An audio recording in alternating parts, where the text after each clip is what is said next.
Antonio Brown is off to what some might call a bit of a rocky start with the Raiders.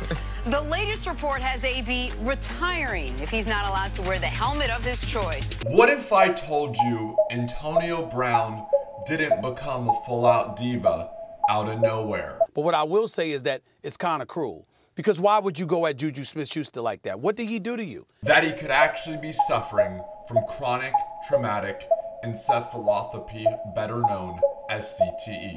And whether this is controversial or not, I really don't care. And now finally showing y'all that he's just not a good human. Welcome back to another video on the channel. I stumbled upon an extremely intriguing theory thread on Twitter that I wanted to share.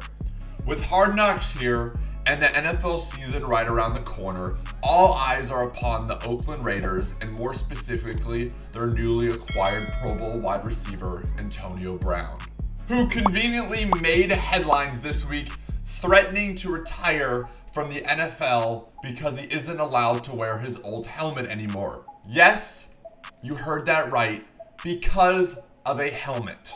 Now, for this thread to make sense, let's rewind all the way back to the 2016 AFC wildcard game between the Cincinnati Bengals and the Pittsburgh Steelers. One of the most vigorous rivalries in sports.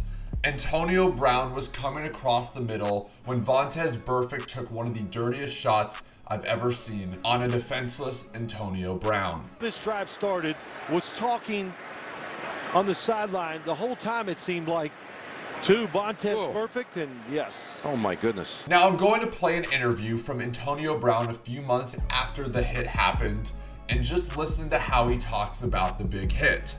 As the thread points out, he drags some of his words and talks a bit slower and even mentions a lot of the first stage symptoms of CTE. You see, I had no reaction, totally lost consciousness. And so you're out, are you out before you even hit the turf? Yeah. Oh boy. I'm sure right now you're doubting this theory, but really think about everything that has taken place over the past 3 years. Let me give you another example. If you take a closer look at Antonio Brown's incidents ever since he joined the league, you'll notice he wasn't always a troublemaker. All his problems started in 2017. His only incident before that was his famous kicking the punter in the face on his return. And now Brown is off to the races. Hurdles, kicks a man, and a flag is thrown. Everything adds up to make sense. This erratic behavior didn't start until the 2017 season, after he was hit by Burfict. CT is a huge concern and never something to joke about or take lightly. Pay close attention to the symptoms of the second stage: memory loss, social instability, impulsive behavior, and poor judgment. Has AB not had impulsive behavior, poor judgment? There's no question. The deeper I got into this thread, the more it seemed to make sense. Really think about it. We gave Antonio Brown the benefit of the doubt with Big Ben. How maybe he got fed up with the coaches siding with Roethlisberger on everything and wanted out of Pittsburgh. Then, out of nowhere, AB starts throwing dirt at Juju on Twitter, when Juju had been nothing but supportive of Antonio Brown and his trade to Oakland. I mean, Juju looked up to Brown and called him a role model. And let's not forget, Juju risked a suspension and a fine to have AB's back when getting revenge on Burfict.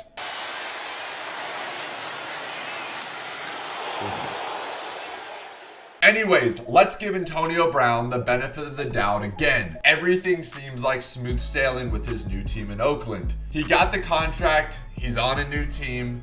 Him and Derek Carr seem to be day one best friends, but as training camp starts, reports come out that he has frostbite on his feet. Which I'm not saying has anything to do with all this, just felt like it was an important piece to the Antonio Brown story. As we fast forward to this week, it's reported the Raiders don't even know his whereabouts, and he's complaining about having to use a new helmet and even threatening to retire if he can't use his old helmet. I understand egos and divas are part of sports, but this is a whole new level. Also, I want to point out, it's not like 2016 was Antonio Brown's breakout year and he gained this massive ego from the season. In terms of yards, his two best seasons came in 2014 and 2015. He's been considered one of the best players in the National Football League way before all the drama. Look at the correlation between his behavior before the perfect hit and after the perfect hit. The Steelers weren't the problem. Juju was not the problem. The new helmet rules are not the problem. The problem is inside of Antonio Brown, and as time goes by, his judgment and behavior seems to be getting worse and worse. Maybe this thread is a bit of a reach, but I wanted to share with you guys and get your opinion. I'll leave a link to it down below if you'd like to check it out. Let me know your thoughts and comments. Thank you so much for watching. It has been your boy MboneHD, and I will catch you guys next time. From the 10, Roethlisberger throwing end zone. Antonio Brown, spectacular catch.